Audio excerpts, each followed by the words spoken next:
Hi, I'm Micah Halpern. Thank you for joining me today as I do some thinking out loud. Our first segment is called Background Briefing. The first thing I've been thinking about is how the fall of Bashar Assad will impact the rest of the Middle East, especially Jordan and Egypt. The fall of the tyrannical family of Assad is a tremendous and positive change in the Middle East, and not only for Syrians. The fall of the Assad dynasty has sent ripples throughout the region. Large swaths of the Middle East are now quaking. Their future, too, is uncertain. Those who hope for a new Syria, a Syria that mimics Switzerland or Luxembourg, do not understand the dynamics of the region.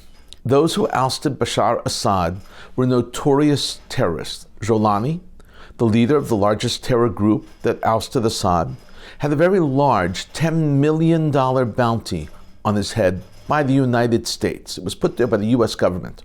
Jolani was one of the most wanted terrorists in the world, actually number 17. In an effort to whitewash his reputation, Jolani is now going by a different name. Not surprisingly, the United States has put that bounty on hold. Libya understands what's happening when a leader is ousted. After the Libyans ousted Gaddafi, a pseudo-democratic government was set up. The government was quickly overturned. It became a new tribal military dictatorship. It's hard to evaluate whether Libya is better or worse off today than it was before the fall of Gaddafi. Today, Libya has become home to many terrorists. What happened in Libya may be the most likely scenario for the future of Syria. Egypt, too, is worried.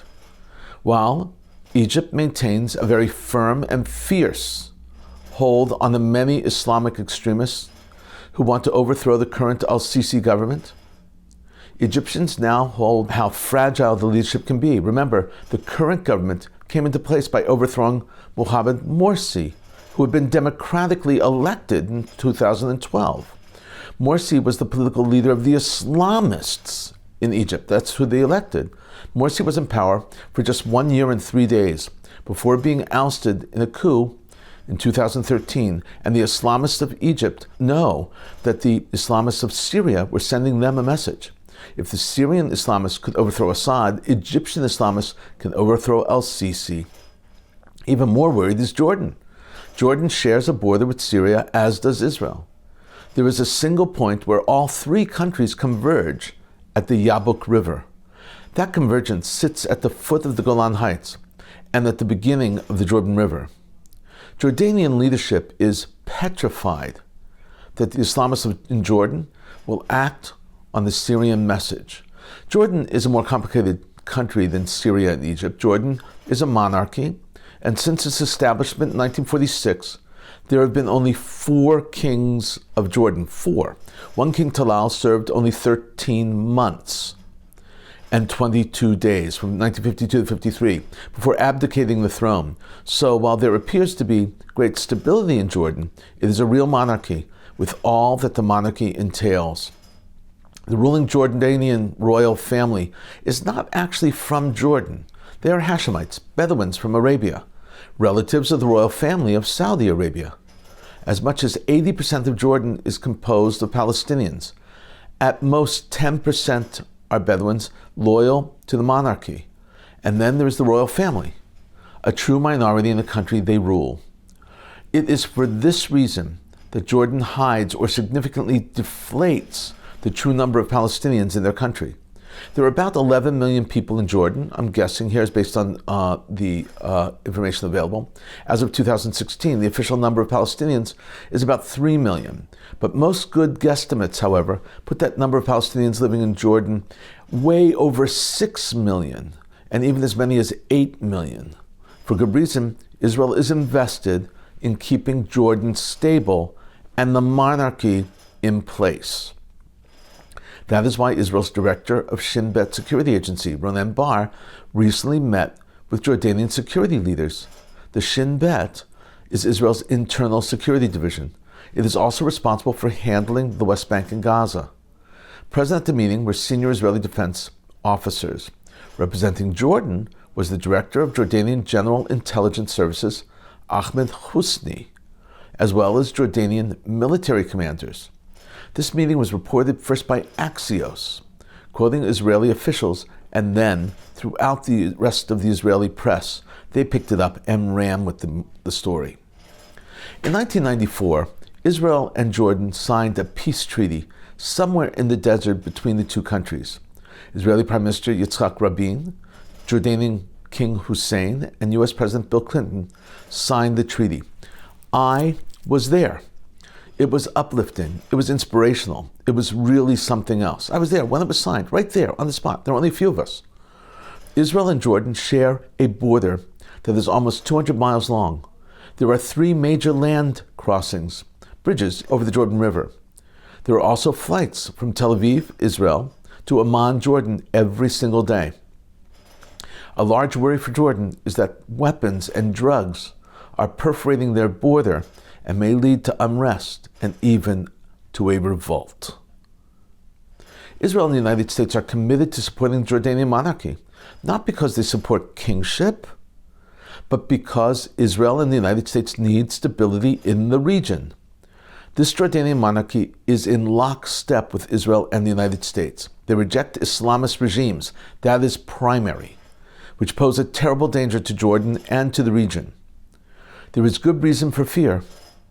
What is threatening to become a very unstable Middle East. Coming up next, points of view.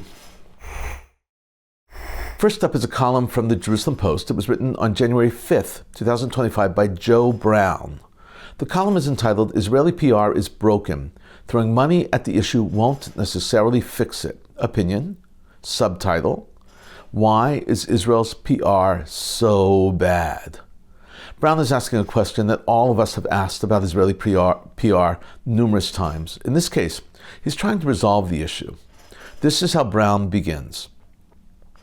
Foreign Minister Gideon Sa'ar has reportedly injected a wad of cash into fixing Israel's global image.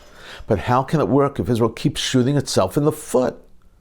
What comes to your mind when I mention the name Kevin Spacey? Many people will recall the Oscar-winning turn as Caesar in The Usual Suspects, or his portrayal of the Machiavellian congressman turned president in House of Cards. But most people associate the name Kevin Spacey with a considerably darker episode in his life. In 2017, at the height of the Me Too accusations against Hollywood figures, Spacey was accused by a dozen men of historic sexual misconduct spanning decades. In the following years, charges were brought against him of which he was either acquitted or didn't make it to trial. Suffice it to say, Brown now goes on to show how Israelis lauded and dined Spacey, which was a huge mistake because he is not an influencer and is tainted with a brush that Israel should stay far away from, given the option. Sometimes they don't have the option, but given the option. So Brown continues. The latter event was lauded by many pro-Israel activists, including former government spokesperson Elan Levy. An esteemed Hollywood actor was giving his love to Israel when the rest of the world has turned its back on it. However, as I mentioned, most people don't view Kevin Spacey this way, and those outside of the pro-Israel bubble mocked Israel, which has been accused of giving citizenship to those accused of or charged with sexual crimes, for rolling out the red carpet for a man who was ostracized from Hollywood for his behavior. And even when Israel tries to get it right, they get it wrong. For instance, they released a video of the final moments of Yahya Sinwar, the head of Hamas, battling an Israeli drone. Israel released the video, but it achieved the exact opposite of its intended results. This is what Brown writes. Take the video of the last moments of Yahya Sinwar, missing an arm, face covered with a keffiyeh, fighting off an IDF drone with a stick that Israel released in an attempt to show a weak, cowardly man cornered and facing a deserved death. This has been interpreted as a man fighting until his last breath for the liberation of his people. As I said, Brown says this is the exact opposite of his intention. Now Brown explains that a $150 million investment to Hasbara, Israeli PR, is just going to be wasted. It needs to be put into effective programs like bringing kids to Israel. He writes, Foreign Minister Gideon Sa'ar has reportedly set Hasbara as a priority, with a reported $150 million being injected to enhance Israel's image in the world. Over the last few weeks, Sa'ar has been meeting with an echo chamber of pro-Israel influencers to try to implement a new, more successful strategy. But instead of looking within, Sa'ar and the Foreign Ministry need to expand its circle. In order to reach the nuanced, Israel needs to add more nuance. Show the world that we want peace. Give more olive branches to the moderate Palestinian peace activists. In order to reach the indifferent and the ignorant, it is crucial to make them care. Jewish and Zionist organizations provide heavily discounted trips to Israel for Jews of all ages in order to strengthen their bond to Israel. And this works, especially for those who previously had no major feelings towards Israel. I speak from experience. Perhaps some of the $150 million could be spent on funding these trips for college students in the U.S., who are often surrounded by anti-Israel propaganda. In conclusion, Brown writes, Hasbara is having some success in demonstrating that Israel is a modern, democratic, and relatively liberal country in the Middle East. This makes it attractive to many, and a lot of influencers and public speakers do manage to convince people to consider the Israeli stance. Nevertheless, I beg those in the newly rich Hasbara department in Israel's Foreign Ministry to please spend their money wisely and to try to divert their attention away from celebrities with the word disgraced preceding their name. Thank you, Jim Brown, for keeping us honest. Next up is a column by Smadar Perry from Ynet. It was published on January 1st, 2025. The column is entitled The Complex Puzzle of Syria's Ahmed al-Shara. Commentary: The fate of Syria, the future of women in the country, and the relations with Israel depend heavily on when one listens to its de facto leader and how much fear he evokes. Perry is the leading Arab correspondent for Ynet, and she asks a series of questions, and she does not think Americans are even interested in hearing these questions. Her first question has to do with Syria's de facto leader, who was the leader of ISIS before this. This is how Perry begins. Barbara Leaf, the U.S. Assistant Secretary of State for Near Eastern Affairs, left her meeting with Ahmed al-Shara, Syria's de facto leader, highly satisfied. The press conference scheduled for the conclusion of the event was canceled under the pretext of security concerns. However, after 12 years of American diplomatic disengagement, Leaf gave a positive report about the conversation, which lasted many hours. Leaf, by the way, was accompanied by senior advisors, including Daniel Rubenstein, a Jewish former U.S. Consul General in Jerusalem, who now serves as special advisor on Syrian affairs. Abu Muhammad al-Jolani, who traded his nom de guerre for his official name, Ahmed al-Shara, after Bashar Assad fled Syria, has also changed his appearance. No longer clad in the light robes of his al-Qaeda days or the Zelensky-style military fatigues, he arrived at the meeting with Leaf in a civilian suit, without the traditional head covering, the amama. Perry now writes that the U.S. was very happy with the results so far. They were so happy that they dropped a $10 million bounty on the head of the new Syrian leader. Perry writes, Leaf, for her part, did not hide her satisfaction and announced the cancellation of a $10 million financial reward for anyone providing information on al-Shara, who had been listed among the most wanted terrorists since 2017. Undoubtedly, a significant achievement for al-Shara.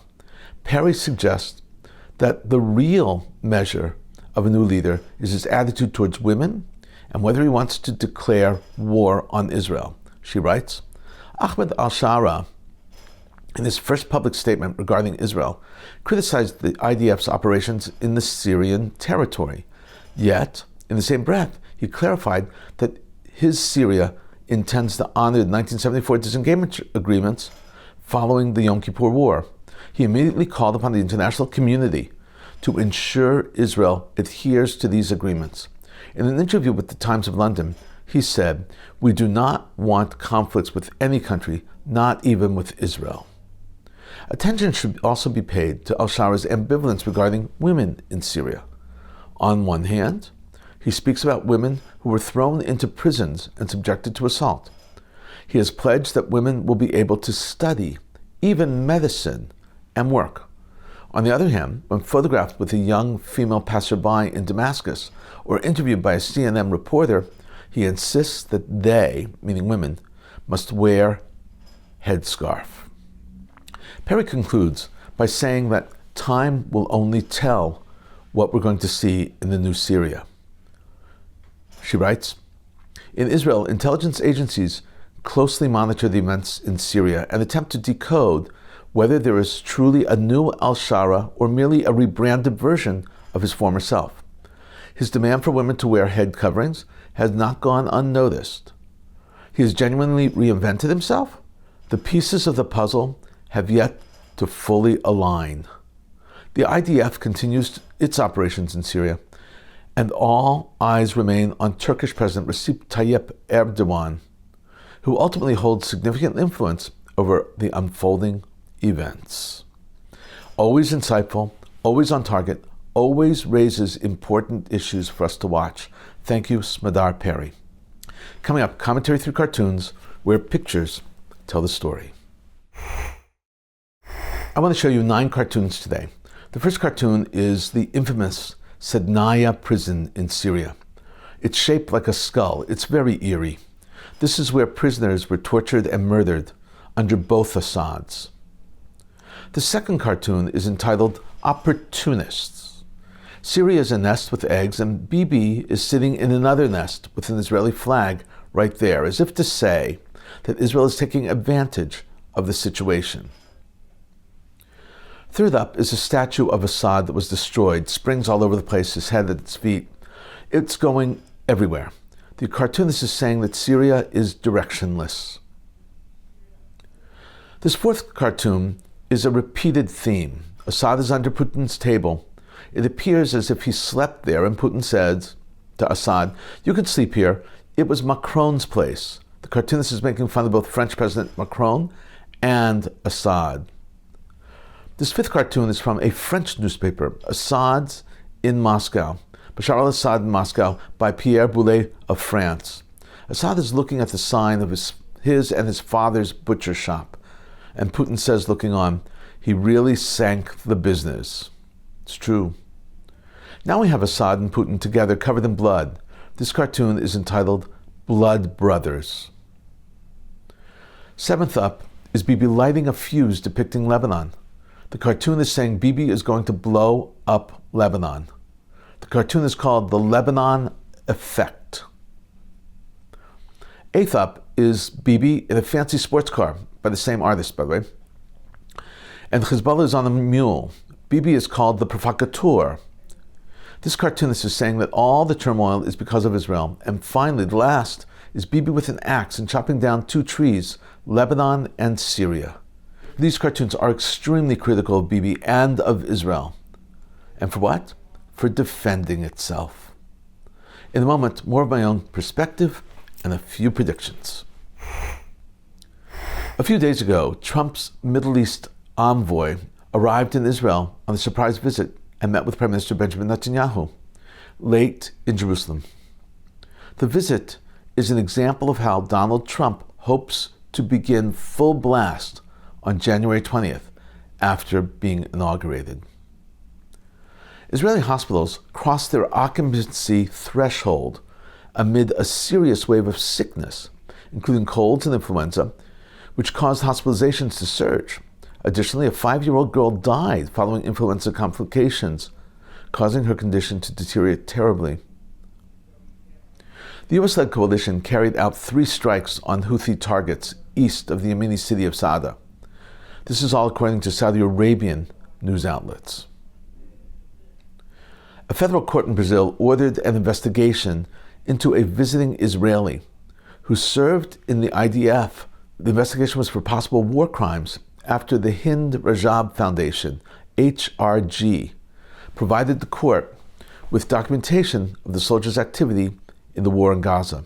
The IDF, who was under investigation, the soldier was under investigation for alleged war crimes in Brazil itself, was a survivor of the Nova Music Festival. An organization of mothers of IDF soldiers wrote the government of Brazil to please take responsibility and prevent legal action against soldiers who served in the war. Luckily, in the end, the Israeli made his way back to Israel. We must note that the HRG is doing this to Israelis all over the world. The Ukrainian Air Force announced that it intercepted 34 drones out of 81 launched by Russia. Additionally, it reported that 47 drones were lost, referring to Ukraine's use of electronic warfare to divert the drones from their paths. Meanwhile, the governor of Russia's Leningrad region stated that the military intercepted 2 drones near the Gulf of Finland, and the report in the nearby city of St. Petersburg temporarily suspended operations. The IDF and the police spokesperson said that in recent days, several smuggling attempts have been made from Israeli territory to Gaza Strip using a drone. During the night, another smuggling attempt was made from Israel into Gaza, and Israeli forces deployed the area, arrested the suspect smuggling as he tried to flee while the drone was flying. According to the IDF and police, another drone with drugs repeatedly was smuggling into the Gaza Strip these drugs and was found in the suspect's vehicle. The suspect, along with the findings, were transferred obviously to the Southern District of Police in Israel. A Hamas terrorist bit an ISIS member in their prison cell, Hamas against ISIS, and tore open his cheek. The prison guards overpowered the 2 terrorists, and they were both from the Gaza Strip. They were arrested in the IDF's ground maneuver in the Strip.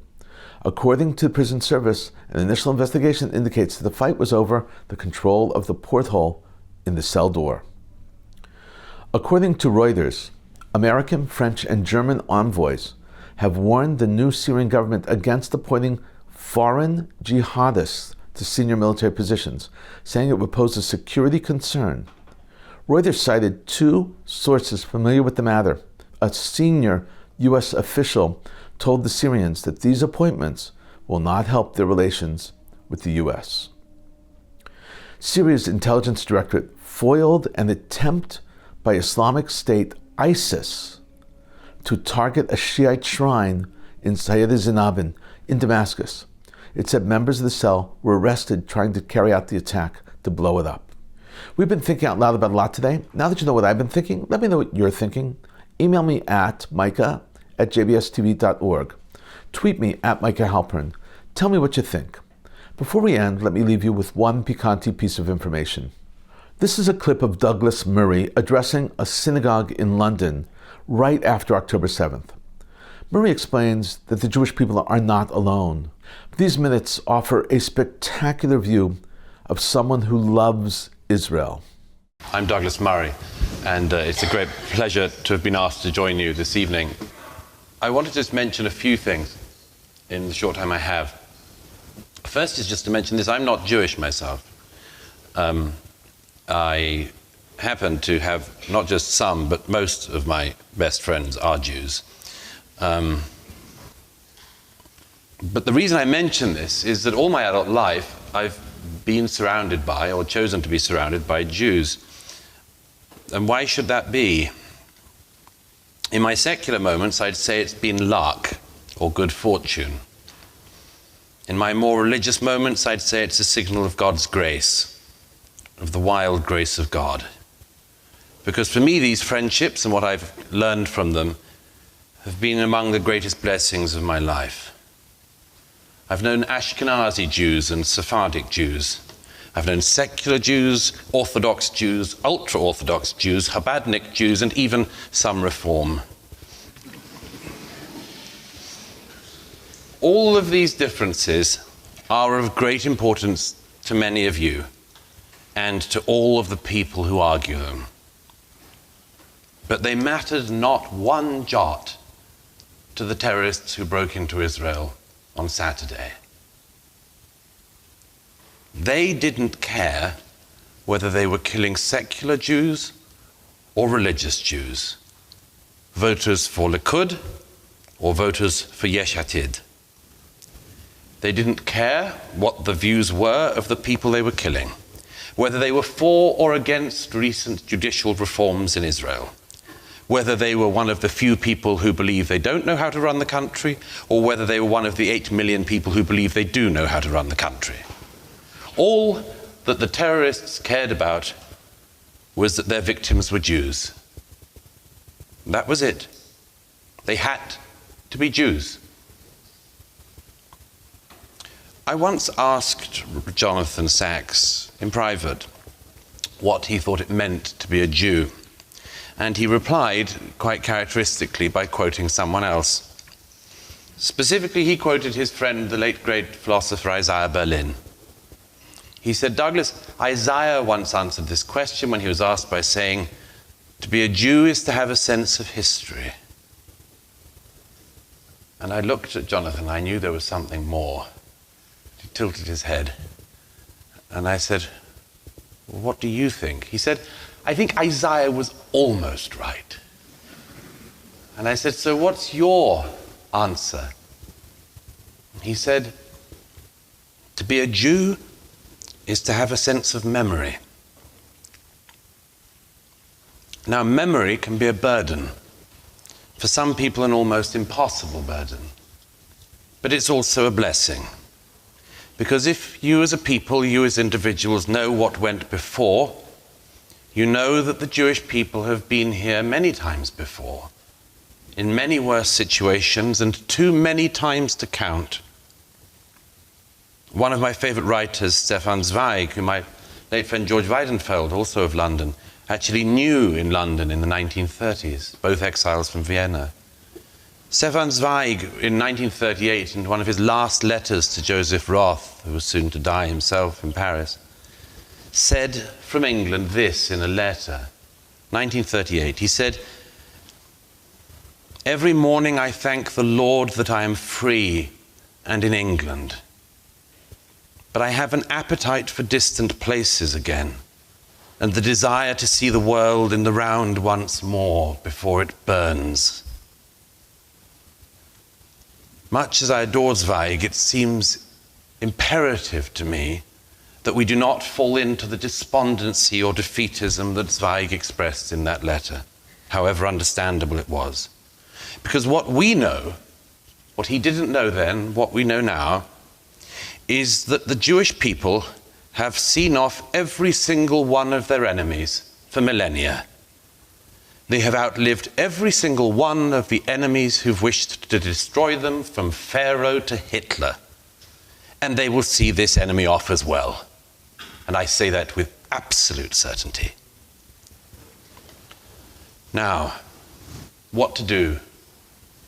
May I make 2 suggestions? Firstly, it's always seemed to me that it is not the right of non-Israelis to tell the Israelis what to do. It is up to them to do what they need to do. In my view, all that people in the diaspora and their supporters can say is that they have our love, our support, and our solidarity in the weeks and months ahead. Whatever we can do to support them, we must do. But a second point, if I may. What we can do here in Britain is to keep our own house in order. And our own house in Britain is in disarray. It is not acceptable, it should not be acceptable, that the Jewish community among all of the communities of this country, in this diverse country, should be the one community expected to accept with equanimity those who cheer on the murder of Jews and those who support the murder of Jews. It is not acceptable that the Jewish community should be the only community in this land that is expected to put up with murder and then being scorned for their fellow Jews being murdered.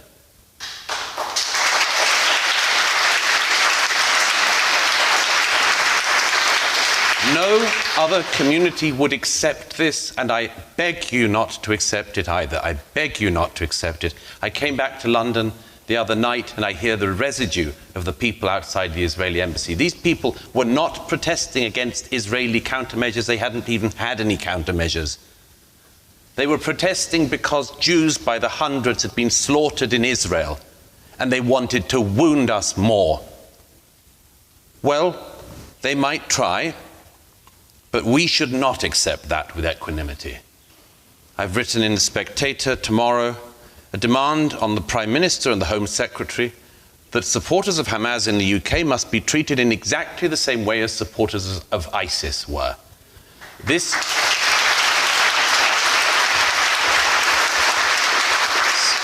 Some people thought that the claim that Hamas was ISIS was a rhetorical claim. We know since Saturday, if we didn't know before, it is not rhetoric, it is real. If you stand in Britain with a Hamas flag, you should not be allowed to be free in Britain. You should be arrested, have your citizenship withdrawn, your passport withdrawn. You should be deported, you should be sent to the Gaza and try your luck there. But you should not be given the right to insult and to taunt Jews after the death of Jews. It's intolerable and we should not tolerate it. Let me say one more thing, and it's the main thing I wanted to say to you tonight. That you're not alone. That you're not alone. The saddest thing I've heard in recent days have been the number of Jewish friends of mine who've said, in Israel and outside of Israel, it's always like this. We're always alone. And I just wanted to say that isn't the case. You know, you have, among other things, a Democrat president of the United States who so far has been so fully behind the Jewish state, it is very hard to see what better statement he could give. We have a conservative prime minister here in the UK, Rishi Sunak, who has been utterly supportive of the Israeli state to date. The whole civilized world is behind the Jewish state today. Now that may change. As my friend Barry Weiss wrote on Saturday, we will have to be very careful in the weeks and months ahead to remember Saturday and to keep it in mind. The BBC and others who can't even define a terrorist are already past this.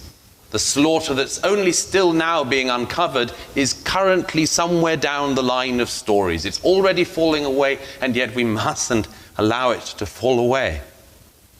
The dead are not even buried.